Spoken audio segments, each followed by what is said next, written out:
Senimai selfie লৈ আমি গৈ আছো কিন্তু তাৰ আগত অকণ বেলেগ গানলৈ গৈ লৈছো বন্দনা বড়ো আপোনালোকৰ সন্মুখত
সুধিলে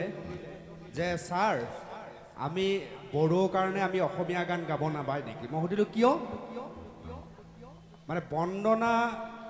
বন্দনাক মানুহে বিচাৰিছিল লোকৰ ঘৰত কাম কৰা ছোৱালী হওক কাৰণ বন্দনাৰ আৰ্থিক দীনতা বন্দনাহঁতে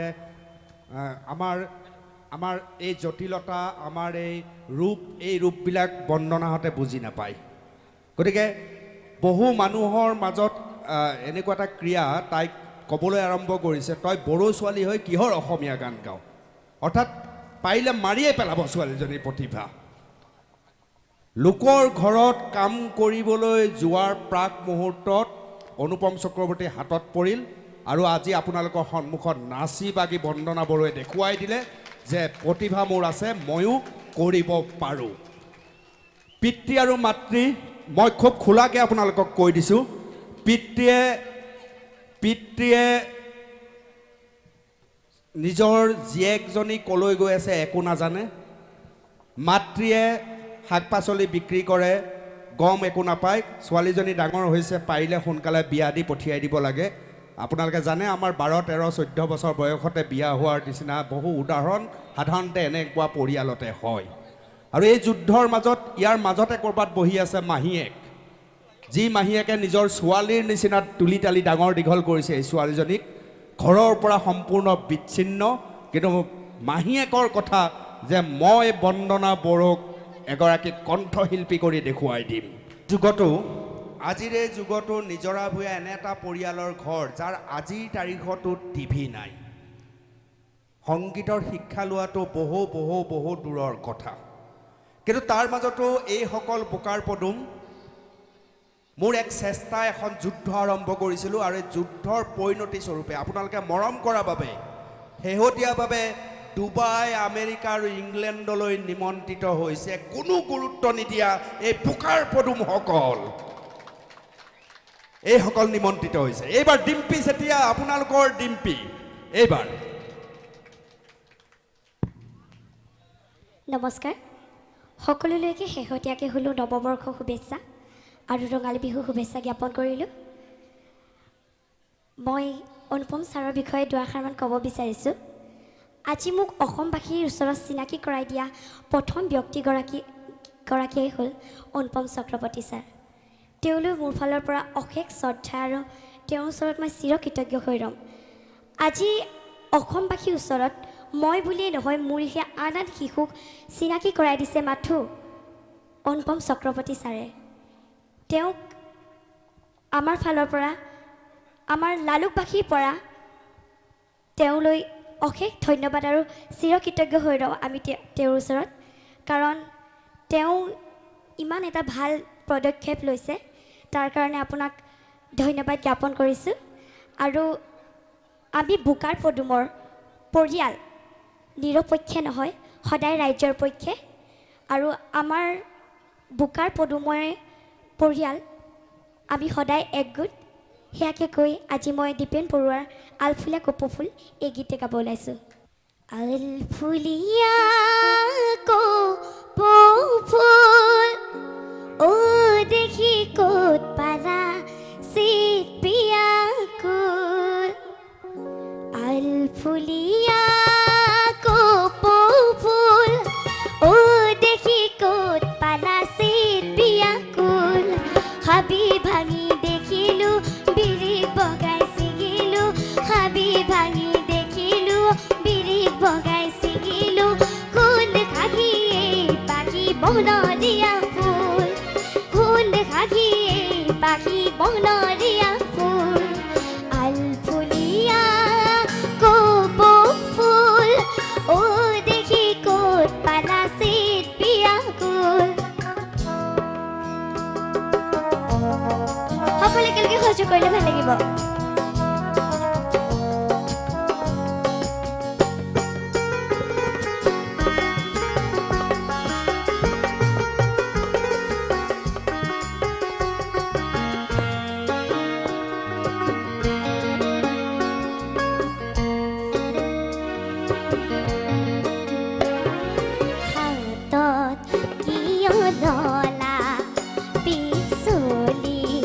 জানো পৰে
মই